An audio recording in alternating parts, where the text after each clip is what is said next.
دنیا کے موجودہ حالات کا اگر ایک دائرانہ جائزہ لیا جائے تو یہ کہنا بے جا نہ ہوگا کہ دنیا عنقریب تیسری عالمی جنگ دیکھے گی۔ بے شک یہ جنگ انتہائی تباہ کن ہوگی، جس کی پیشگوئی بعض سامی مذاہب میں بھی ملتی ہے۔ 9/11 کے خود ساختہ بھیانک منصوبے کے بعد دنیا بھر میں افراتفری پیدا ہو گئی۔ نام نہاد وار آن ٹیرر کا آغاز ہوا، جس کا ہدف ایک طرف مسلمان اور دوسری طرف چین اور روس جیسی کمیونسٹ ریاستیں ہیں، جن کے بارے میں مغرب کا خیال یہ ہے کہ وہ مسلم ریاستوں کو مستحکم بنانے کے لیے تعاون فراہم کر رہی ہیں۔ ادھر اوباما نے یورپی یونین میں ترکی کی جلد شمولیت پر زور دیا ہے تاکہ ترکی کو ایران اور روس کے خلاف استعمال کیا جا سکے۔ پچھلے دنوں روسی صدر دمتری میدویدیو نے شاید اسی خطرے کے پیش نظر اعلان کیا تھا کہ 2011 سے روس نیوکلیر ہتھیاروں میں جدت لے کر آئے گا اور جدید ہتھیاروں میں اضافہ کرے گا۔ امریکہ اور یورپ کا ایک اور بڑا مخالف شمالی کوریا بہت تیزی کے ساتھ جدید ہتھیاروں کی ٹیکنالوجی حاصل کرنے کی راہ پر گامزن ہے۔ ایٹمی طاقت کے حامل شمالی کوریا کا خلائی ٹیکنالوجی میں قدم اور بین البراعظمی میزائل بنانے کا منصوبہ اس بات کی دلیل ہے۔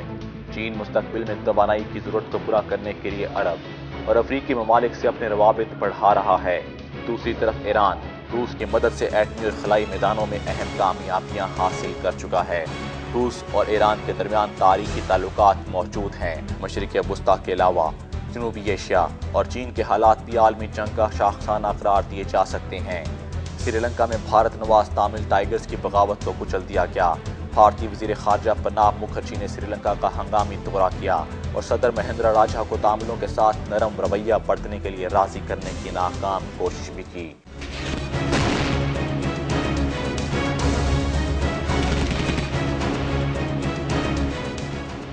واضح رہے کہ بھارتی خفیہ ایجنسی را تاملوں کو اسلحہ سپلائی کرتی تھی اور اب جبکہ تامل بغاوت اپنے انجام کو پہنچ رہی ہے، عراق کی ناکامی کا منہ بولتا ثبوت ہے۔ تبت کا مسئلہ اس وقت عروج پر ہے اور اس مسئلے پر بھارت اور چین کے درمیان ایک کشمکش پائی جاتی ہے۔ امریکہ بھارت کو خطے میں چین کے ہم پلہ ثابت کرنے کی کوششوں میں مصروف ہے۔ اسی لیے نہ صرف بھارت کے ساتھ امریکہ نے $100 ارب سے زائد کا جوہری معاہدہ کر لیا، بلکہ اربوں ڈالر کے دیگر ہتھیار بھی بھارت کو دیے جا رہے ہیں، جن کا واحد مقصد اس کو پاکستان اور چین کے مقابلے کے لیے تیار کرنا ہے۔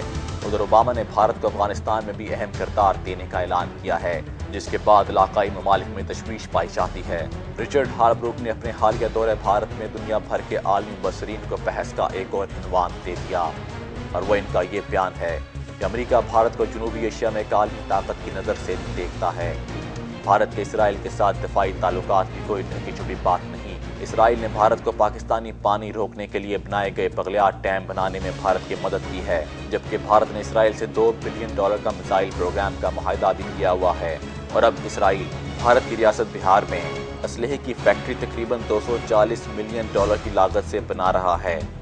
بھارت نے ممبئی حملوں کو بنیاد بنا کر اسے پاکستان کو دہشت گرد ملک ثابت کرنے کی بھرپور کوشش کی تاکہ عالمی رائے عامہ کو پاکستان کے خلاف کیا جا سکے اور کشمیر سمیت بھارت کے دیگر علاقوں میں جاری علیحدگی پسند تحریکوں سے توجہ ہٹائی جا سکے۔ امریکی صدر اوباما نے حال ہی میں پاک افغان پالیسی جاری کرتے ہوئے اس خطے کو دنیا کا خطرناک ترین علاقہ قرار دے دیا۔ واضح رہے کہ اس پالیسی سے چند روز قبل پاکستان میں سری لنکا کی کرکٹ ٹیم پر حملہ ہوا، اور اب اس تقریر کے بعد لاہور میں مناوا پولیس اسکول میں چند دہشت گردوں نے 8 گھنٹے تک کیڈٹس کو یرغمال بنا کر رکھا، مگر سیکیورٹی فورسز کی کامیاب کارروائی کے بعد اس حملے کو پسپا کر دیا گیا۔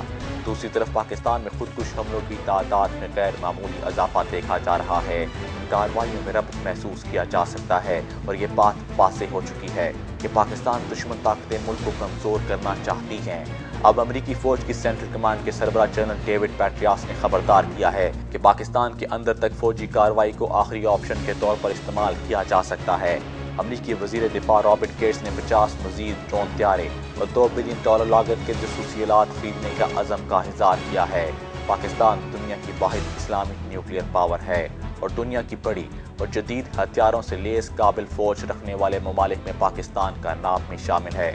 پاکستان کو ان دونوں مختلف محاذوں پر دباؤ کا سامنا ہے۔ ایک طرف بھارت طالبان کے تعاقب کے نام پر پاکستان پر حملوں کی بات کر رہا ہے، تو دوسری جانب افغانستان میں جاری امریکی جنگ پاکستان کے سرحدی علاقوں میں ڈرون حملوں اور فوجی آپریشن کے ذریعے پہنچ گئی ہے، جس کی وجہ سے پاکستان کا اندرونی امن تباہ ہو گیا ہے اور اقتصادی صورتحال انتہائی خراب ہو گئی ہے۔